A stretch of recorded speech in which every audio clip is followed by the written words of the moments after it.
2000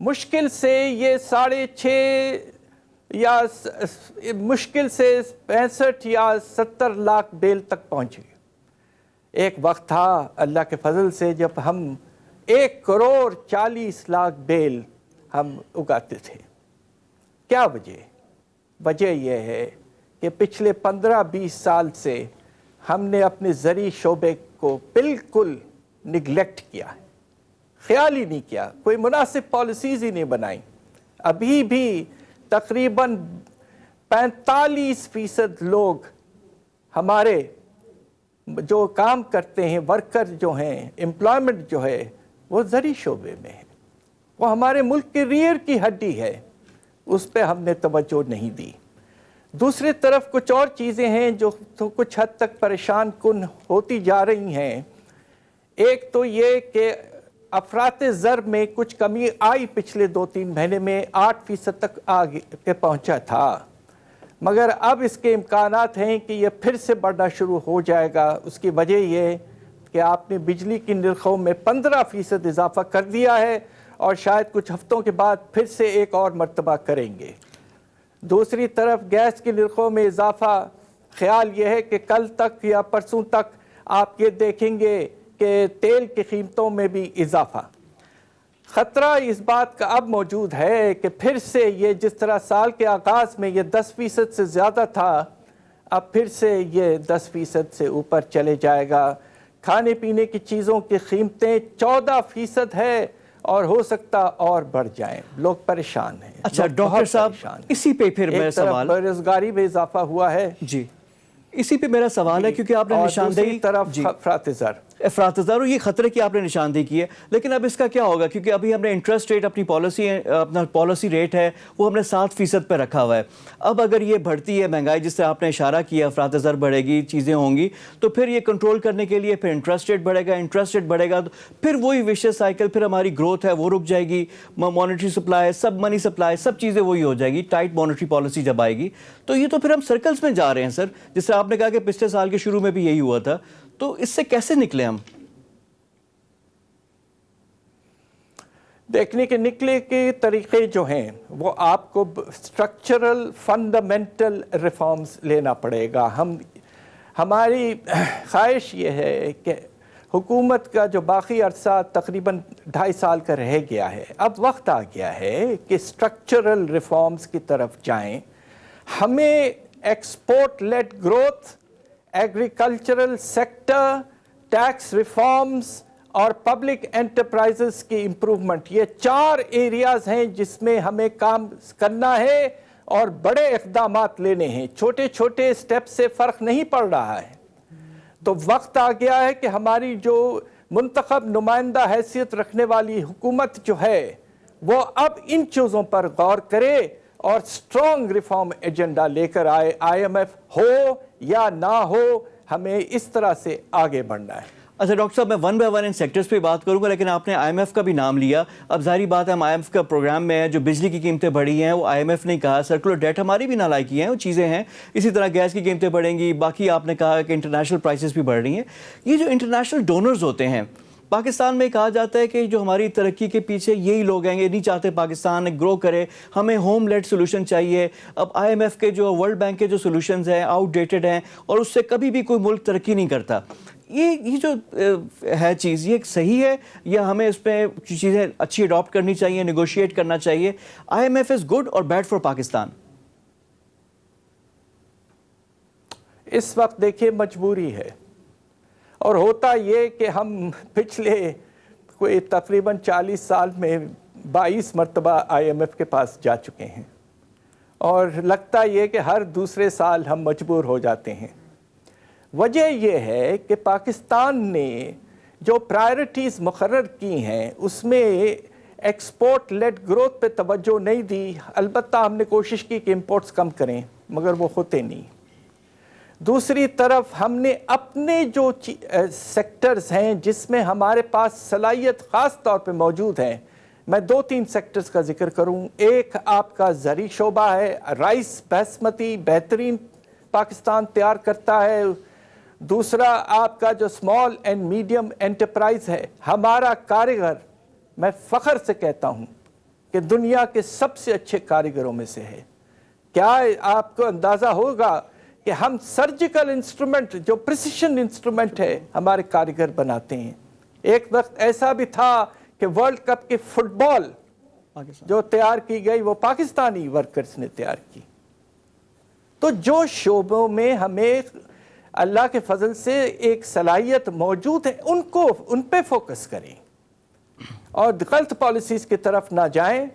I am F کا ان چیزوں پر کوئی خاص دخل نہیں ہوتا. آئی ایم ایف اس وقت آتا ہے جب آپ کا تجارتی خسارہ بہت بڑھ چکا ہوتا ہے اور آپ کا فارن ایکسچینج ریزروز بہت گر چکے ہوتے ہیں اور خطرہ یہ ہوتا ہے کہ کہیں آپ کا کرنسی جو ہے بالکل ڈوب نہ جائے.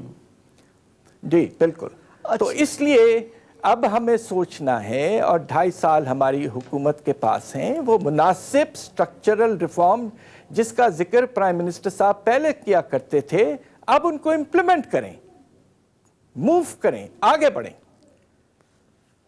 ڈاکٹر صاحب یہ کتنا آسان مشکل ہوگا اس پہ بھی میں بات کروں گا, وائد سیکٹرز پہ بھی آؤں گا, لیکن ابھی میں چاہوں گا کہ آپ ذرا تھوڑا سا ظاہر آپ پروفیسر بھی ہیں, آپ سینئر بھی ہیں, جو معیشت کی ٹیم ہے ہماری معاشی ٹیم ہے, ان کو آپ 1 to 10 اگر آپ نمبر دینا چاہیں 2.5 سال کی پرفارمنس میں تو کتنے نمبر آپ دیں گے؟ دیکھیے میرے ساتھی بھی رہ چکے ہیں, ڈاکٹر حفیظ شیخ میرے ساتھ کراچی یونیورسٹی میں بھی ہم پڑھایا کرتے تھے, میرے ساتھی تھے, تو لہٰذا ہو سکتا ہے کہ میں ان کی طرف میرا باعث ہو. دیکھیے ایک چیز تو حکومت نے حاصل کیا ہے اور اس پہ انہوں نے بڑا ہیوی کاسٹ پے کیا ہے مگر حاصل کیا ہے, اور وہ یہ کہ $20 ارب جو ہمارا تجارتی خسارہ تھا اس کو کم کیا ہے. اور اس کے نتیجے میں ہمیں نقصان تو ہوا کہ اس لیے کہ بے روزگاری میں اضافہ ہوا, ہم نے اکانومی کو روکنا پڑا. تو اس لحاظ سے میں یہ کہوں گا, آپ نمبر تو نہیں دوں گا مگر B سے B+ کی ریٹنگ دوں گا ہماری ٹیم کو. لیکن سر جو باقی لوگ ہیں, اور ایک اور چیز کہہ دوں جی جی کہ جی نہیں ایک بار میری بات پلیز مکمل کر لوں میں, کہ اسٹیٹ بینک آف پاکستان نے پہلے تو بڑے غلط پالیسیز فالو کیے تھے اور سر سود کو 6% سے بڑھا کر 13.25% تک لے گئے, مگر کووڈ کے بعد ہمارے اسٹیٹ بینک نے بہترین پرفارمنس دیا ہے, بہت ہی اچھے اور سالڈ قسم کے فائنینسنگ پیکیجز لے آئے, 1300 ارب تک انہوں نے فائنینسنگ کی ہے, اور ہمارے جو صنعتی شعبہ خاص طور پہ جو مشکلات میں آ چکا تھا اس کے نکلنے میں اس سے بہت فائدہ ہوا ہے. So full marks to the State Bank of Pakistan. چلیں ڈاکٹر صاحب کمنگ فرام یو یہ تو کافی اس کے معنی بھی ہیں, لیکن جو ہاٹ منی والی پالیسی تھی اس پہ بھی کچھ ان کے کان کچھ کھینچنے چاہیے تھے کہ ظاہری بات ہے اس کا جو نقصان ہوا اس کا کون ذمہ دار ہے, تو وہ بھی اپنی جگہ پہ ایک سوال موجود ہے.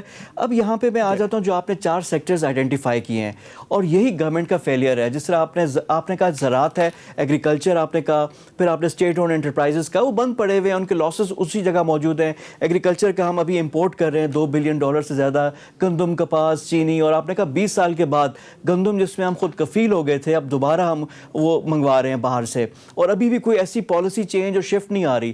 کپاس کی ڈسمل پرفارمنس آپ نے خود مینشن کیا, تقریباً 15 ملین سے ہم 15 ملین سے اب 6 ملین تک 7 ملین تک اس دفعہ ہماری ایکسپیکٹیشنز ہیں.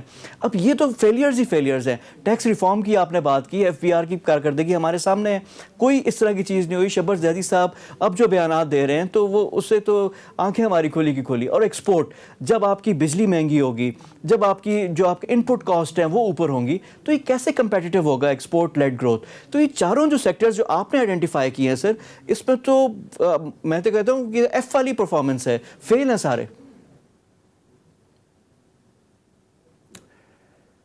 ایک کے بعد ایک اس پہ ذرا غور فرما لیں اور کس طرح کے ہمیں اقدامات لینے ہیں. دیکھیے آپ کا جو زرعی شعبہ ہے, پچھلے 3 سال سے آپ نے جو پرائسنگ پالیسی اڈاپٹ کی وہ سراسر غلط رہی ہے. فرٹیلائزر کی قیمتوں میں 35% اضافہ 2.5 سال میں. آپ نے اس کے برعکس جو ہمارا کراپس ہیں, آپ نے مشکل سے گندم کی قیمت جو ہے وہ 10% بڑھائی ہے. آپ کے دوسرے کراپس کی قیمتوں میں سب ملا لیں تو 8% اضافہ. تو آپ کے انپٹس بڑھ رہے ہیں بہت تیزی سے، کاسٹ کے لحاظ سے آپ قیمتیں مناسب نہیں دے رہے ہیں. آپ کو اپنے زرعی شعبے کے لیے مناسب پرائسنگ اور سبسڈی پالیسیز امپلیمنٹ کرنا بہت ضروری ہے. 90s میں ایسا کیا گیا تھا اور اس وقت آپ خود کفیل ہوئے ویٹ میں، اور کاٹن آؤٹ پٹ بھی بہت تیزی سے بڑھا.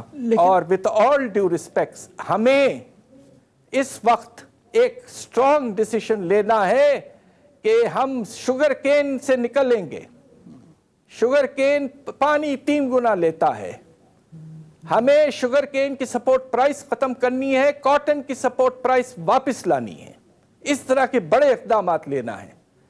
آپ چاہیں تو میں باقی 3 سیکٹرز کے بارے میں بھی ذکر کر سکتا ہوں، بٹ اٹ ڈیپینڈز آپ کا فوکس کس پہ ہے. اچھا سر، یہ ایگریکلچر کی جو آپ نے بات، اب ظاہری بات ہے جو شوگر ہے اس میں تو پیسے بنتے ہیں نا، شوگر انڈسٹری میں ہر سٹیپ پہ دے میک ڈالرز اور بہت زیادہ پیسے بناتے ہیں، تو وہ بھی پولیٹیکل بھی کنیکشنز ہیں. ہر سیاسی جماعت میں شوگر مل، شوگر بیرنز موجود ہیں. اور یہ جو کپاس والے علاقے پہ جو شوگر ملز لگی ہوئی ہیں، اب اس کو ریورس کرنا کتنا مشکل کتنا آسان، یہ علیحدہ چیز ہے.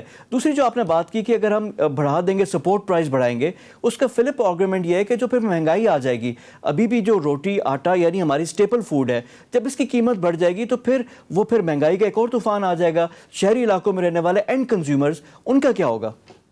دیکھیں، آپ اس وقت جو پوزیشن ہے وہ دیکھیے. آپ جو امپورٹ کر رہے ہیں گندم، لینڈڈ کاسٹ 1800 روپے فی من آ رہا ہے.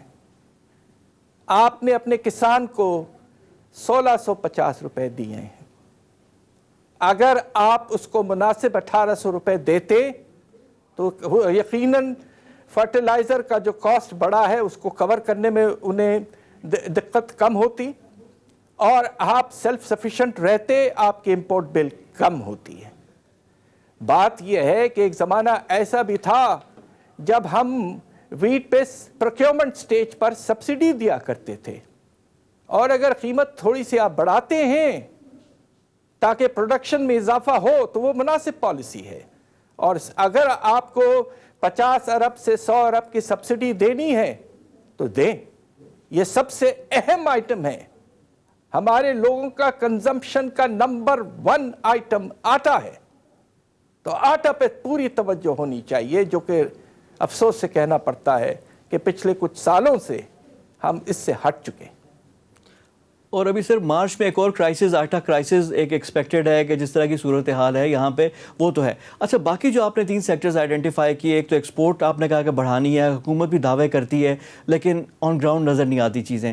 پھر ٹیکس ریفارمز پہ تو انا للہ ہم لوگوں نے پڑھی ہوئی ہے، کیونکہ سر دیکھیں اگر ہماری اکانومی کی گروتھ اگر آپ دیکھ لیں، انفلیشن ہے تو انڈائریکٹ ٹیکسز وہ تو بڑھتے ہی بڑھتے ہیں نا، کہ لوگ تو خرید رہے تو ہیں، تو اس میں بھی ہماری جو ہے اس پہ بھی کوشچن مارکس لگے ہوئے ہیں.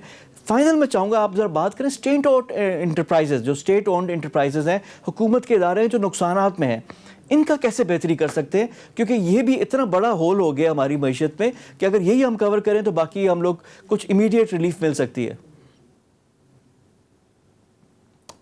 پہلے میں ہلکا سا ذکر کر دوں ٹیکس ریفارمز کے بارے میں. اب آپ یہ دیکھیے کہ اس سال بڑے مشکل سے ایف بی آر کے ریونیوز میں ابھی تک 6% نومبر تک اضافہ ہوا ہے، اور شاید دسمبر تک بھی یہی ریٹ رہا ہے.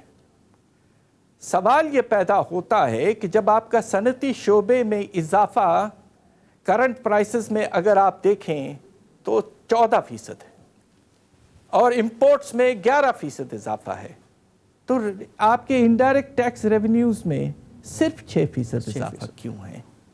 تو some thing is going wrong. جو آپ کا آرگیومنٹ تھا کہ آٹومیٹک گروتھ ہوگی وہ بھی نہیں ہو رہی. دوسری طرف آپ آ جائیے اسٹیٹ اونڈ انٹرپرائزز کی طرف. سالانہ تقریباً 350 سے 400 ارب کا نقصان ہوتا ہے. گورنمنٹ جو گارنٹی کرتی ہے ان اداروں کے قرضوں کا، اس پہ بجٹ کا بوجھ جو سالانہ پڑتا ہے ہم پر 300 ارب تک پڑتا ہے. اب یہ وقت آ گیا ہے کہ آپ بہت ہی کیئرفلی، اور یہ 2.5 سال تک یہ ہو جانا چاہیے تھا کہ آپ کو یہ کلیئر کٹ ڈیسیشن لینا ہے کہ آپ کے پاس 3 آپشنز ہیں کسی ایک ادارے کے معاملے میں، اور اس پہ آپ مختلف کرائٹیریا اپلائی کر کے یہ طے کریں کہ کیا اس ادارے کو ریفارم کرنا ہے، ریسٹرکچر کرنا ہے، یا اسے پرائیویٹائز کرنا ہے، یا اسے بند کرنا ہے۔ یہ وقت آ گیا ہے بڑے ڈیسیشنز کا، اور ابھی تک پرائیویٹائزیشن پالیسی حکومت کی واضح طور پر نظر نہیں آ رہی ہے۔ تو میری گزارش حکومت سے یہ ہوگی کہ 2.5 سال آپ کے پاس ہیں، اب وقت آ گیا کہ بڑے سٹرکچرل اہم ریفارمز آپ امپلیمنٹ کریں، اور انشاءاللہ اللہ کے فضل سے پاکستان ہر مرتبہ مشکلات سے کچھ حد تک نکل آتا ہے، اس مرتبہ بھی نکل آیا ہے، اور آگے چل کر ہم انشاءاللہ اور آگے بڑھیں گے۔ آپ کا بہت شکریہ۔ جی ڈاکٹر صاحب، نوٹ پہ آپ سے اجازت چاہیں گے۔ Thank you very much for your time. ہمارے ساتھ موجود تھے ڈاکٹر حفیظ پاشا، ان سے ہماری گفتگو ہو رہی تھی، اور انہوں نے کہا کہ ابھی بھی پوٹینشیل ہے، ابھی بھی صحیح فیصلے اگر ہم کر لیں تو سارے معاملات بہتر ہو سکتے ہیں۔ پروگرام میں وقت ہو گیا ایک بریک کا، بریک کے بعد آ کر گفتگو کا سلسلہ جاری رکھیں گے۔ Stay with us.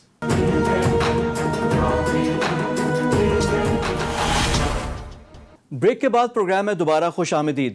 پروگرام میں اب ہم بات کریں گے اپنے خاص مہمان سے۔ ان کی خاص بات یہ ہے کہ پاکستان کے ڈپٹی اٹارنی جنرل اور ایکٹنگ اٹارنی جنرل بھی رہ چکے ہیں، نیب کے بھی اسپیشل پروسیکیوٹر رہ چکے ہیں، سابق جج بھی ہیں۔ ہماری سیاست میں جو بھی معاملہ ہوتا ہے اس کی آخری جو نہج ہوتی ہے وہ عدالتوں میں ہی ہوتی ہے، چاہے پیناما ہو جائے، ریسنٹ ہسٹری میں ابھی فارن فنڈنگ کیس دیکھ لیں، اس میں بھی انوالو تھے۔ تو مجھے جوائن کر رہے ہیں شاخاور صاحب۔ شاخاور صاحب السلام علیکم اینڈ ویلکم ٹو دا شو۔ شاخاور صاحب، سب سے پہلے تو آج کی نوٹیفیکیشن پہ ہی بات کریں گے۔ شیخ عظمت سعید، جو جسٹس ریٹائرڈ شیخ عظمت سعید، ان کی گورنمنٹ کی طرف سے باضابطہ نوٹیفیکیشن آ گیا ہے۔ اپوزیشن نے بہت اعتراض کیا، انہوں نے کہا کہ کانفلکٹ آف انٹرسٹ ہے، پھر آپ کے کچھ وکیلوں نے بھی کہا کہ ریکیوز کر لینا چاہیے۔ تو کیا یہ اعتراضات میں کوئی وزن ہے؟ دیکھیں، بات یہ ہے کہ چونکہ یہ اس میں جو مسائل انوالو ہیں یا جو کویشچنز انوالو ہیں اس میں بہت سارے اسٹیک ہولڈرز ہیں، اور اس میں اسٹیک ہولڈرز یقینی طور پہ پاکستان مسلم لیگ نون بھی ہے اور پولیٹیکل پارٹیز بھی ہیں، اور اس میں نیب کی ہیرارکی کے جو لوگ ہیں وہ بھی ہیں۔ تو اس پہ جو اعتراض ہے وہ تو ایک لازمی سا امر ہے، لیکن جہاں تک جسٹس شیخ عظمت سعید صاحب کا تعلق ہے، میں ان کو بہت عرصے سے جانتا ہوں، بحیثیت وکیل بھی اور بحیثیت جج بھی ان کی کارکردگی بہت اچھی رہی ہے، اور وہ اچھا نام رکھنے والے ججز میں سے ہیں۔ اور جہاں تک مختلف فیزز میں، جیسے کسی زمانے میں وہ ڈپٹی پروسیکیوٹر جنرل تھے، اس کے بعد پھر وہ اسپیشل پروسیکیوٹر بھی رہے، اور ان کی جو ججمنٹ ہے خاص طور پہ پیناما کے حوالے سے، ان میں وہ بھی پارٹ تھے اس کا بھی، اور جس کے نتیجے میں شاخاور صاحب انہوں نے کوئی فیصلہ تو نہیں کرنا نا، یہ تو بیسیکلی انویسٹیگیٹ کرنا ہے، اور کمیشن ہے، تو پھر کیا اس میں اعتراض؟ میں یہ کہتا ہوں کہ اس پہ اعتراض ایز سچ ہونا نہیں چاہیے۔ اس کی وجہ یہ ہے کہ انہوں نے ایک فیکٹس فائنڈنگ، آپ سمجھ لیں کہ 1 ممبر کمیشن ہے، وہ یہ کوئی جوڈیشل انکوائری نہیں ہے، کیونکہ وہ ریٹائرڈ جج ہیں۔ تو یہ جو کمیشن اینڈ انکوائریز کا جو لا ہے اس کے مطابق 2 قسم کی انکوائریز ہو سکتی ہیں۔ ایک جوڈیشل انکوائری ہو سکتی ہے جس میں سٹنگ ججز آف دا سپیریئر کورٹس ہو سکتے ہیں، اس کے علاوہ جو عام انکوائری ہوتی ہے فیکٹس فائنڈنگ انکوائری، اس میں کوئی بھی سویلین سابق جج یا کوئی بھی ہو سکتا ہے۔ اچھا، اس کا سمجھ لیں کہ یہ کوئی سزا نہیں سنا سکتے، یہ صرف چیزیں نکال کر بتائیں گے کہ کہاں ہوا۔ صرف چیزوں کو تھوڑا سا انکوائر کرنا ہے، اور اس کے بعد اپنی سفارشات جو ہے وہ حکومت کو دے دینی ہے۔ پھر آگے حکومت کا کام ہے کہ وہ جو سفارشات اور جس چیز کی طرف وہ نشاندہی کریں گے اس کے مطابق، اگر وہ تحقیق طلب بات ہے یا ایسا معاملہ ہے کہ جس پہ کوئی پینل کانسیکوینسز اس کے ہونے ہیں، تو وہ پھر جو بھی اپروپریٹ لا انفورسنگ ایجنسی ہوگی اس کو ریفر کر دیں۔ اچھا شاخاور صاحب، میں ڈائریکٹ سوال کرتا ہوں، اگر آپ ان کی جگہ ہوتے اور یہ ساری چیزیں ہوتی تو آپ کیا کرتے؟ دیکھیے جی، بات یہ ہے کہ کیونکہ دیکھیں آپ نیب میں بھی رہ چکے ہیں اور آپ اٹارنی جنرل بھی ہیں۔ میں تھوڑا سا ایک وضاحت کر دوں کہ نیب میں میں کبھی بھی ریگولرلی نہیں رہا، مجھے کسی ایک آدھے کیس میں as a special prosecutor nominate کیا گیا تھا۔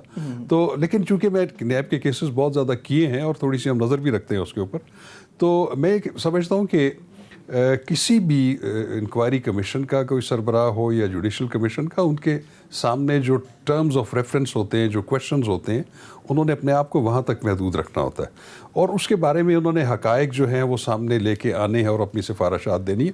میں بھی اگر ان کی جگہ ہوتا تو وہ جو حقائق میرے سامنے آتے تو میں انہی کو سامنے لے کے آتا اور اپنی سفارشات جو ہے اس کے مطابق دیتا۔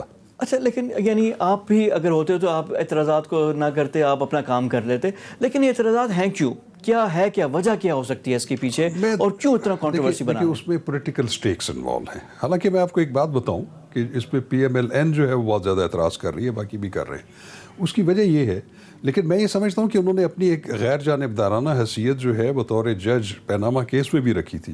آپ نے دیکھا ہوگا کہ یہ 5 ممبرز بینچ کا حصہ تھے جو کہ ان 3 جج حضرات میں سے تھے کہ جنہوں نے ون گو میں پہلے میاں نواز شریف صاحب کو نااہل قرار دینے کی کوئی سفارش نہیں کی تھی، بلکہ انہوں نے کہا تھا کہ اس کے بارے میں تحقیق ہونا ضروری ہے۔ یعنی وہ فیصلہ تھا جس میں مٹھائیاں کھائی تھی پی ایم ایل این نے، اس میں عظمت سعید صاحب 3-2 والے میں 3 میں تھے، کیونکہ اس میں جسٹس کھوسا جو کہ چیف جسٹس اور جسٹس گلزار جو کہ موجودہ چیف جسٹس ہیں، انہوں نے کہا تھا یہ صادق اور امین نہیں ہے، فوراً ہٹا دیں۔ لیکن جو باقی 3 ججز میں عظمت سعید صاحب شامل تھے، لیکن جو بعد والا جو 3 ممبر بینچ تھا اس میں عظمت سعید صاحب تھے۔ اب ظاہری بات ہے جب وہ تھا، شاخاور صاحب آپ بھی ادھر ہی موجود تھے، میں بھی جاتا تھا وہاں کور کرتا تھا، ان کے ریمارکس بڑے سخت ہوتے تھے۔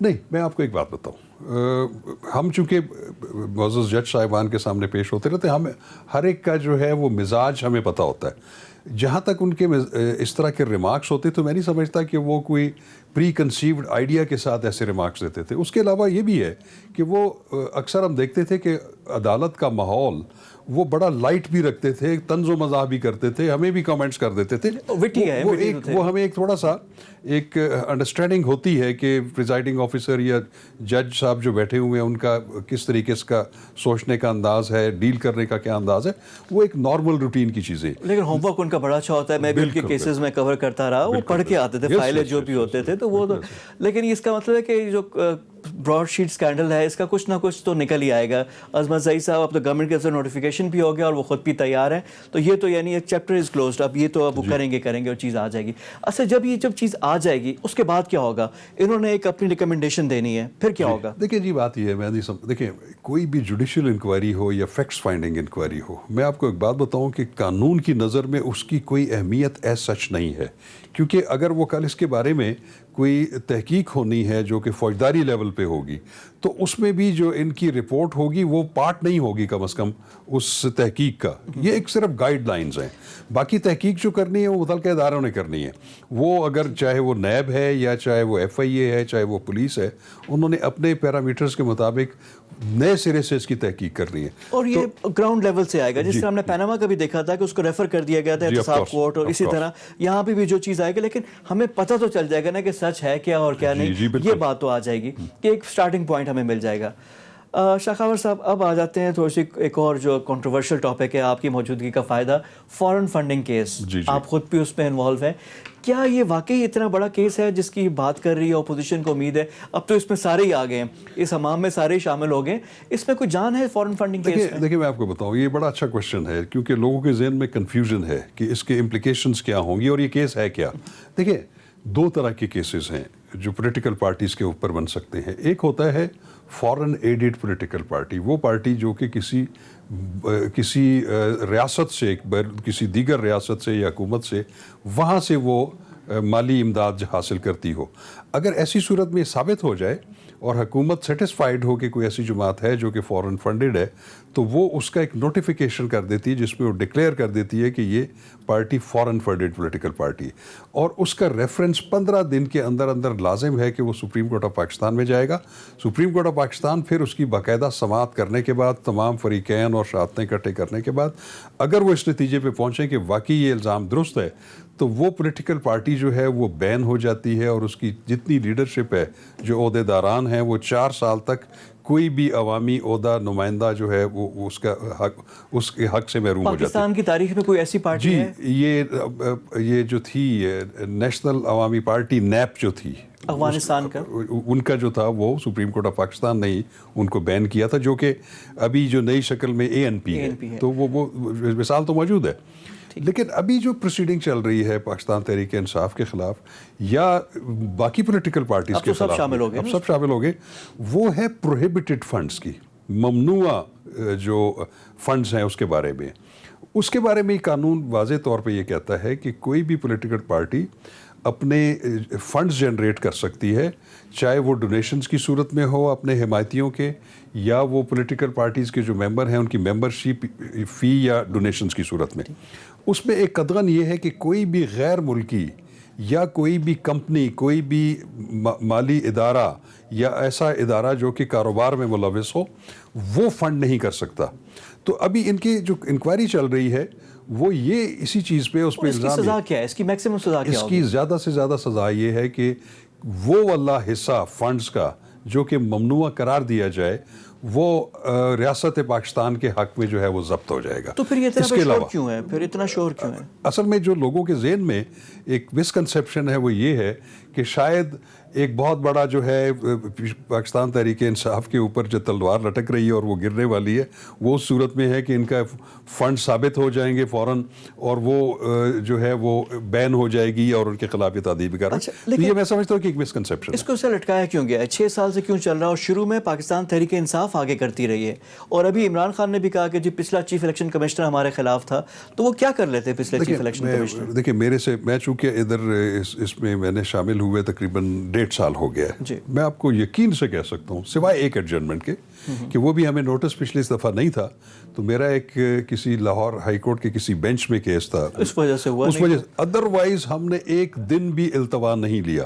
اور ایک بات میں آپ کو انٹرسٹنگ اور بتاؤں کہ یہ الیکشن کمیشن آف پاکستان کی انٹروینشن کے اوپر پچھلے سال یہ 17 اگست کو یہ کارروائی کمپلیٹ ہو چکی تھی. اسکروٹنی کمیٹی نے یہ تمام کارروائی کمپلیٹ کرنے کے بعد اپنی سفارشات الیکشن کمیشن آف پاکستان کو بھیج دی تھی، اور ہمیں یہ تاثر تھا کہ اب آپ کو اگر بلائے گا تو الیکشن کمیشن بلائے گا. تو اس کے بعد پھر الیکشن کمیشن نے ان کی ریکمنڈیشنز میں کچھ چیزیں کمی تھی تو ان کو دوبارہ بھیج دیا اور دوبارہ یہ اسکروٹنی پروسیس شروع ہوا ہے. تو یہ میرا خیال ہے کہ یہ کوئی زیادہ عرصہ نہیں لگے گا اس میں، یہ چند ہفتوں کی بات ہے کہ یہ اسکروٹنی کمیٹی اپنا ٹاسک کمپلیٹ کر کے الیکشن کمیشن کو جو ہے. اچھا، میرے کچھ چند کوئک سوال اور مختصر جواب. یہ جو پروہیبٹڈ فنڈنگ جو ہے، ممنوع جو فنڈنگ ہے، اس کی اماؤنٹ ہے کتنی؟ کیا یہ لاکھوں میں، کروڑوں میں، یا چند ہزاروں میں؟ دیکھیں میں آپ کو بتاؤں کہ ابھی تک اسکروٹنی کمیٹی وہ تلاش کر رہی ہے. میں آپ کو بڑی بالکل واضح طور پہ ایک بات بتا دوں، کیونکہ اب تک جتنی اسکروٹنی ہمارے سامنے ہوئی ہے، ہم نے ایک پیسہ، ایک ڈونر جس نے اوورسیز پاکستانیز نے پیسے دیے ہیں، ان کا آڈیٹڈ اکاؤنٹس جو ہیں وہ الیکشن کمیشن آف پاکستان کا حصہ ہیں، اس کو کوئی بھی انسپیکٹ کر سکا ہے. ابھی تک میرا خیال ہے کہ کوئی ایسی چیز سامنے نہیں آئی کہ جس میں وہ کہہ سکے. $700 کی بات ہو رہی ہے. میرے لیے تو یہ ایک خبر ہے کہ کوئی $750 کی بات ہے. میرے نظر سے ایسی کوئی نہیں گزری. ایک تھا کہ کوئی سکھ تھے، انہوں نے کوئی دیا، اور ایک ہے کہ کوئی جو یہودی کسی فرم میں کام کر رہے تھے، جیو فرم تھی. میں آپ کو ایک بات بتاؤں، میں بڑی ذمہ داری سے بات کر رہا ہوں کہ میرے سامنے ابھی تک جو ریکارڈ ہم نے سبمٹ کیا ہے یا ہم نے ابھی الیکشن کمیشن کے سامنے یا ان کی اسکروٹنی ابھی تک کوئی بھی ایسی ایک سنگل ایسی ٹرانزیکشن نہیں ہے کہ جو ہمارے سامنے آئی ہو کہ وہ کسی غیر ملکی نے دی ہو. کیا جائید کہ وہ کسی ہمارے سکھ برادری کے کسی بندے نے وہ بھی انڈین نیشنل نے دی ہو، ایسی بالکل کچھ بھی نہیں ہے. یعنی کوئی انڈین نیشنل یا کوئی اس طرح کا کچھ نہیں. اچھا، اب آ جاتے ہیں دوسرا سوال جو آپ نے کہا کہ سپریم کورٹ میں جائے گا. اگر یہ سپریم کورٹ نے ہی طے کرنا ہے تو الیکشن کمیشن کیا کر رہا ہے؟ یہ آپ کس کی بات کر رہے ہیں جی؟ یہ فورن یہ کیس آپ نے کہا کہ سپریم کورٹ میں اگر پارٹی کسی کو بین بھی کرنا ہوتا ہے تو الیکشن کمیشن کی یہ کارروائی کیا ہے؟ دیکھیں الیکشن کمیشن کی ڈومین میں یہ بات بالکل بھی نہیں ہے. جو اسکروٹنی کمیٹی کر رہی ہے یا جو کاگنیزنس انہوں نے لی ہوئی ہے اس کا ممنوع فنڈز کے ساتھ کوئی تعلق نہیں ہے. ممنوع فنڈ کا جو طریقہ کار ہے میں نے آپ کو بتا دیا ہے، وہ فیڈرل گورنمنٹ کا کام ہے کہ فیڈرل گورنمنٹ نے ایسی پولیٹیکل پارٹی کو شواہد اکٹھے کر کے اس کو ڈکلیئر کرنا ہے کہ یہ جو ہے فورن فنڈڈ پولیٹیکل پارٹی ہے، اور اس کا ریفرنس سپریم کورٹ میں دینا، اور supreme court of Pakistan will be the final arbiter. اچھا، لیکن ابھی جو ہے وہ تو حکومت والی پارٹی کے اوپر ہے، تو اب یہ کیا حکومت اپنے ہی خلاف کوئی جائے گی کیا؟ دیکھیں میں آپ کو بتاؤں، یہ پروسیجر میں آپ کو بتاؤں، اس کے پیچھے ایک کیس ہے، وہ ہے حنیف عباسیز کیس جو انہوں نے عمران خان صاحب اور پی ٹی آئی کے خلاف کیا ہوا تھا. اس کیس میں سپریم کورٹ آف پاکستان نے ہولڈ کیا ہوا ہے کہ یہ جو کارروائی چل رہی ہے یہ بالکل پینڈنگ ہے، اور اس میں جو ہے الیکشن کمیشن اس کی تحقیق اور اسکروٹنی کرنے کی مجاز ہے، لیکن انہوں نے واضح کر دیا تھا کہ یہ کیس جو ہے یہ فورن ایڈڈ پولیٹیکل پارٹی کا نہیں ہے، یہ پروہیبٹڈ فنڈز ہے. اچھا، اب آ جاتے ہیں جو اصل خطرناک چیز ہے کہ فورن ایڈڈ پولیٹیکل پارٹی یا کوئی اور غیر ملکی پورا ملک وہ کسی پارٹی کے کیا انڈیا ہو جائے، اسرائیل ہو جائے، لیبیا ہو جائے، اور یا کوئی اور اسلامی ملک بھی اگر ہو جائے تو وہ بھی اسی میں آ جاتا ہے. اب اس میں حافظ حسین احمد جو جے یو آئی کے رہنما بھی ہیں وہ مولانا فضل الرحمان پہ الزام لگاتے ہیں کہ جی وہ لیبیا اور باقی ممالک سے ہو رہے ہیں، تو یہ ان کے لیے کتنی خطرناک چیز ہے؟ دیکھیں یہ تو ایک الزام ہے، میں نہیں سمجھتا کہ محض الزامات کی بنیاد پر ایسا کوئی حکومت اتنا بڑا سٹیپ اٹھا سکتی ہے جب تک ان کے پاس کوئی سالڈ پروفز نہ ہوں، ان کے پاس ڈاکومنٹری پروفز نہ ہوں. تو پھر اس صورت میں تو حکومت حق بجانب ہوگی کہ کسی بھی پولیٹیکل پارٹی کے خلاف یہ فیصلہ کر سکتی ہے اور اس کو سپریم کورٹ آف پاکستان میں الزام کی بات کر لیتے ہیں. یہ الزام ہے فورن فنڈڈ، یعنی اس پہ پورا ملک انوالو ہے، اس پہ جماعت پہ پابندی لگ سکتی ہے. آپ نے کہا کہ 4 سال وہ سیاست سے بھی باہر ہو سکتے ہیں. اور جو پی ٹی آئی والا جو ابھی جو حکومت تھی اس کا زیادہ سے زیادہ امپلیکیشن یہ ہے کسی بھی پولیٹیکل پارٹی کے خلاف کہ وہ جو ممنوع فنڈ اگر جو بھی ثابت، اگر مثلا کسی نے 1 کروڑ روپیہ اگر ان کے فنڈز آئے ہیں اور اس میں سے 5 لاکھ جو ہیں وہ الیکشن کمیشن یہ سمجھتا ہے کہ ممنوع ہے تو 5 لاکھ جو ہیں وہ ضبط ہو جائیں گے. یعنی this is the maximum that can happen. جی بالکل. لیکن جو دوسرے والا کیس ہے وہ اب زیادہ خطرناک ہو سکتا ہے. جی لیکن وہ تو کسی کے خلاف ابھی ہے بھی نہیں ہے کوئی ایسا کیس. اگر آ جاتا ہے تو اس کا مسئلہ پھر جی آف کورس وہ تو بالکل اس کی امپلیکیشنز اپنی جگہ پہ موجود ہیں. لیکن اس کو کیسے ثابت کیسے کریں گے؟ دیکھیں مجھے آپ اندازہ ہو رہا ہے کہ آپ کس چیز کی طرف نشاندہی کر رہے ہیں. تو اگر کوئی ایسی ان کے پاس ثبوت ہوں، فرض کریں حکومت کے پاس اپنے ذرائع سے آئیں اور وہ ایسے انریفیوٹیبل پروفس ہوں ڈاکومنٹری، تو پھر تو یہ وہ رائے قائم کر سکتے ہیں اور ایسا کام کر سکتے ہیں. پروفس ہوں ڈاکومنٹری تو پھر تو یہ وہ رائے قائم کر سکتے ہیں اور ایسا کام کر سکتے ہیں. لیکن میرا نہیں خیال کہ صرف ایک کسی کی اسٹیٹمنٹ کے اوپر کہ جی ان کے کہنے کے اوپر کسی کو جو ہے وہ فنڈز ملتے رہے ہیں تو وہ سفیشینٹ نہیں ہوگا ایسی رائے قائم کرنے. یعنی کسی کی اب اس والے کیس میں جو ہے اس میں کیسے یعنی الیکشن کمیشن اسکروٹنی کمیٹی کیا دیکھے گی، کیسے کہہ دے گی کہ یہ پیسے نہیں ہیں ان اکاؤنٹڈ فار، کیونکہ جو بھی پولیٹیکل پارٹی آئے گی حساب کتاب تو کوئی بھی نہیں رکھتا. میں آپ کو بتاتا ہوں یہ ایسا نہیں ہے. یہ پولیٹکس جو ہمارا اس وقت کا ایکٹ ہے الیکشن ایکٹ 2017، اس سے پہلے الیکشن آرڈر 2002 تھا. اس میں دونوں میں ہر پولیٹیکل پارٹی جو انلسٹڈ ہے الیکشن کمیشن میں اس نے ہر سال اپنے آڈیٹڈ اکاؤنٹس کی ایک سٹیٹمنٹ جمع کرانی ہوتی ہے، وہ لازم ہے ان کے اوپر. اور اس کے اوپر جتنی انہوں نے اس میں ان کو اپنے ذرائع بتانے پڑتے ہیں کہ یہ ہمارے آمدن کے کیا ذرائع تھے، ہمارے اخراجات کتنے ہوئے اور ابھی بیلنسڈ ہمارے پاس کتنا ہے. اور وہ گزٹ نوٹیفیکیشن کی صورت میں الیکشن کمیشن میں پڑا ہوتا ہے. وہ 50 روپے کوئی بھی دے کے وہ 1 سال کی کسی بھی پولیٹیکل پارٹی کی وہ آڈٹ اکاؤنٹ رپورٹ جو ہے سالانہ وہ نکال سکتا ہے اور اس میں دیکھ سکتا ہے. اور اگر وہ اس کو دیکھ کے سمجھے کہ اس میں کوئی ایسی ایلیمنٹ موجود ہے کہ اس میں کوئی ممنوع فنڈ ہے تو وہ اس کو اتھینٹیکیٹ کر کے تو الیکشن کمیشن کو درخواست دے سکتا ہے کہ آپ اس کی اسکروٹنی شروع کریں. بہت شکریہ شاخاور صاحب ہمارے ساتھ موجود تھے. شاخاور ماہر قانون، ان سے ہماری گفتگو ہو رہی تھی. آج کے انسائٹ میں اتنا ہی. کل مزید موضوعات کے ساتھ آپ کی خدمت پہ حاضر ہوں گے. تب تک کے لیے فواد خورشید کو اجازت دیجیے. خدا حافظ.